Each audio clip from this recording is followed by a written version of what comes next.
जो 3 दिन पहले बलूचिस्तान में हमला हुआ और उसमें जो है वो उसकी हम पुरजोर जो है अल्फाज में मज़म्मत करते हैं। उसमें हमारे जो सिविलियंस और अफवाज पाकिस्तान के जो नौजवान शहीद हुए, अपनी जानों का नजराना दिया इस मुल्क की खातिर,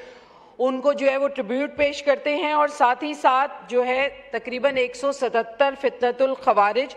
और फितनतुल हिंदुस्तान जो है वो जहन्नुम वासिल हुए। जनाब स्पीकर, ये नेशनल एक्शन प्लान जो है वो आर्मी पब्लिक स्कूल के वाक़े के बाद 2014 में तमाम पार्टीज़ के कंसेंसस से जो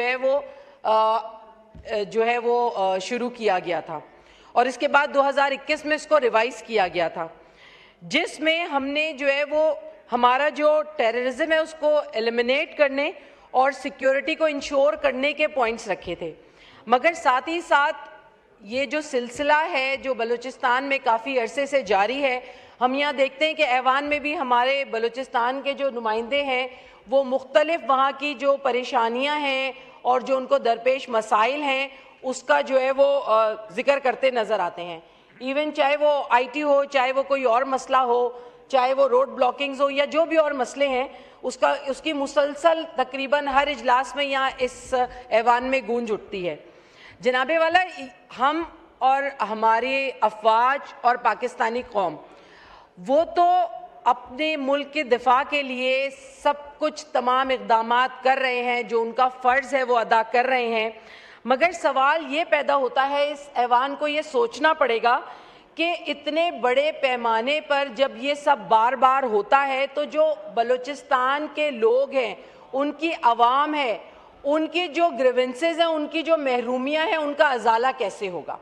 बात यह है कि अगर इसी तरीके से वहाँ के लोग आज BLA, कल TTP या किसी भी और इस तरह की बैरूनी जो है इमदाद के तहत चलने वाली तंजीमों का हिस्सा बनते रहेंगे जब तक कि ये महरूमियाँ उनके अंदर मौजूद रहेंगी।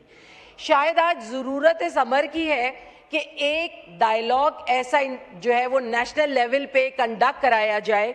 कि बलूचिस्तान के जो नुकसान है, जो उसकी महरूमियाँ हैं, उनका अजाला किया जाए। हुकूमत को ये सोचना होगा कि जब तक ये मुमकिन नहीं है, इसी तरीके से फ़ौजी जवान शहीद होते रहेंगे, उसकी जो रिहेबिलिटेशन है वो कैसे होगी, उसके जो नौजवान हैं उनका एतमाद हमारे साथ, हुकूमत पे, स्टैब्लिशमेंट पे हमारे साथ बहाल कैसे होगा, वो कब अपने आप को पाकिस्तान का शहरी समझेंगे। तो मेरे ख्याल में इस वक्त सबसे ज़्यादा एक डायलॉग की ज़रूरत है। ये सब तो चलता रहेगा क्योंकि ये हमारा जो है फ़र्ज़ है और एक प्रोसेस का हिस्सा है, मगर इसको जड़ से ख़त्म करने के लिए शुक्रिया।